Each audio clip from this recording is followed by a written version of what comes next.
Félix Séguin qui est avec nous pour parler notamment de ce remaniement ministériel. Félix, grosse nouvelle, le ministre de la Sécurité publique, François Bonnardel, qui va être exclu.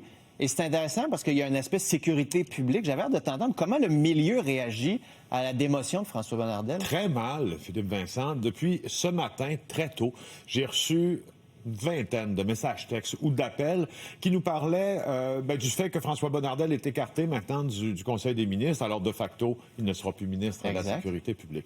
Alors, regardons ce que ces messages nous disaient. En clair, il nous disait c'est le meilleur ministre de la Sécurité publique qu'on a eu depuis une vingtaine d'années. Ah ouais? Pourquoi? Je passerai en détail, si tu veux, dans quelques minutes, ses réalisations comme ministre de la Sécurité publique, mais parce que François Bonnardel est un ministre de la Sécurité publique pro-police. La police, c'est une petite société, n'est-ce pas? Il y en a 15 000 policiers au Québec. Et François Bonnardel n'a jamais caché son admiration, Philippe Vincent, sur le travail de policier puis sur la mission policière. Parce que, au fond, François Bonnardel, il a convoqué plusieurs rencontres, plusieurs réunions avec les hauts gradés de la Sûreté du Québec, de la police de Montréal, dans les pénitenciers aussi, puis il a à cœur la mission. Fait que la police sentait que le ministre était... Parce que souvent, les policiers disent, on ne sent pas que le politique est derrière nous. Dans ce cas-là, le ministre était derrière les corps policiers. Exactement. Alors, il était fasciné, il l'est toujours d'ailleurs, par les enquêtes policières, François Bonnardel. Il est sensible aussi au fait que quelqu'un prend son autopatrouille le matin puis est là pour protéger et servir, comme le veut le fameux. Et met sa vie en danger. Et met sa vie en danger. Le décès de Maureen Brault, exemple de la Sûreté du Québec, l'a beaucoup affecté, François Bonnardel.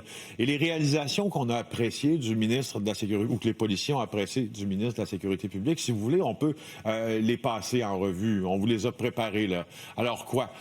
D'abord, il y a l'investissement pour tenter de juguler le problème des livraisons par drone dans les prisons. Ça fait... Il s'en est occupé.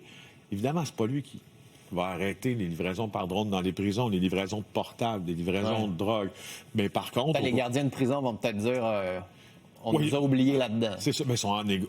Ils sont en égo avec le gouvernement. C'est ça. Alors, eux ont un rôle politique aussi. C'est ça. Mais au cours des dernières semaines, je veux dire, ça se prouve. Là. Il y a eu des saisies pour des valeurs là, de plus de 10 000 à plusieurs reprises près des prisons, donc provinciales.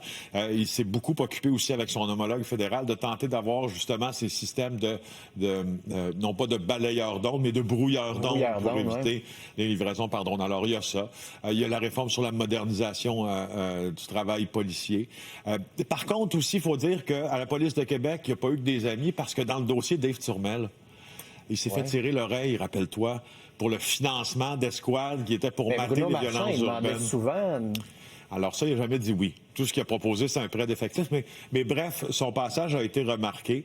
Puis il a été apprécié. Puis c'est pas que la police, la sécurité publique aussi. Je me souviens du reportage que vous avez fait à JE.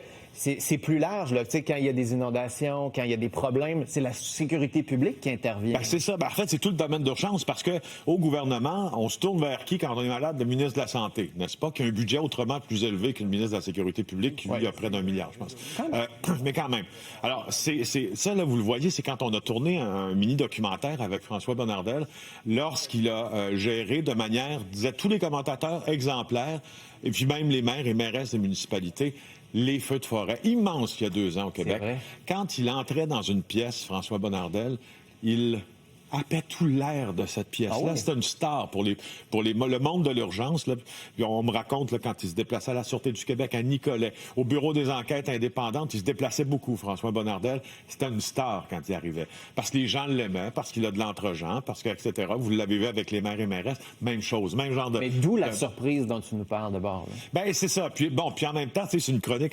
On est en train de faire une chronique en silo, là, moi et toi, Philippe Vincent, parce qu'on pourrait bien dire que ce qu'il a fait dans le dossier de sa clique, ce que François Legault lui a reproché, ça demeure. Non, ça c'est sûr. Mais ce qui est intéressant, c'est que souvent le milieu dans lequel on œuvre, tu sais, je pense à, mettons, Bernard Drinville, le milieu de l'éducation est en colère. C'est souvent les milieux proches des ministres ont une certaine frustration par rapport aux ministres. C'est rare qu'on entende que le milieu est content du ministre.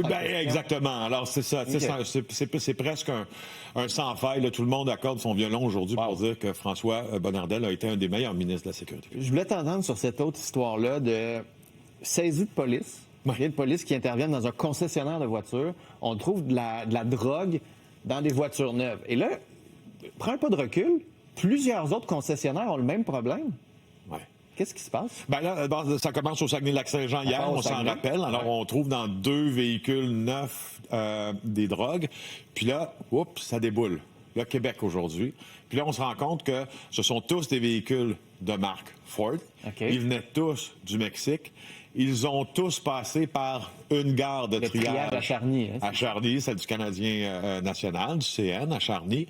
Et donc, ce qu'on comprend, c'est que la drogue a été dissimulée dans ces véhicules-là par, probablement, disent les sources policières, des cartels mexicains. Mais je t'annonce aussi, ce midi, en tout cas à 13 h, que les drogues qui ont été découvertes, j'en ai eu la confirmation un peu plus tôt, c'est de la méthamphétamine. C'est pas de la cocaïne. On pensait que c'est de la cocaïne, mais c'est pas ça. Méthamphétamine. Alors ça, maintenant, c'est confirmé. C'est pas de la coke, c'est de la méthamphétamine qui a été découverte. Est-ce que c'est plus dangereux, plus cher, plus... Ben, c'est moins cher, c'est plus dangereux, ça peut être coupé plus fréquemment avec du fentanyl. C'est pour ça que les policiers disaient qu'on a pris beaucoup de précautions dans la façon dont ils traitent ces saisies-là, parce qu'il peut y avoir toutes sortes de substances qui entrent dans sa fabrication. Mais la méthamphétamine, vous vous rappelez, c'est quoi?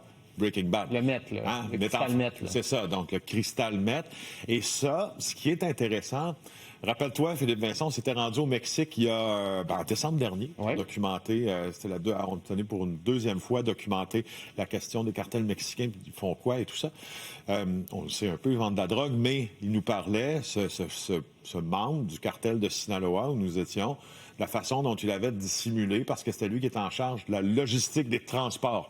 Alors, comment il dissimule les drogues qui entrent au Canada? Ben, il nous le disait, là, en clair, tous les moyens sont bons. Tous les moyens sont bons, mais aussi avec nos partenaires chez les concessionnaires, les fabricants automobiles qui ont délocalisé leur production au Mexique pour plusieurs. Donc, Ford est l'une de ces usines également qui produit des voitures. Donc, mais tiens-nous quoi, Félix, c'est une histoire vraiment fascinante. S'il y a des arrestations ici, puis ici, on voit ce qu'il y a peut-être des réactions même aux États-Unis. Hein. M. Trump, c'est le genre d'affaires qui pourrait l'intéresser. À très bientôt. Plaisir, au revoir, Philippe Vincent.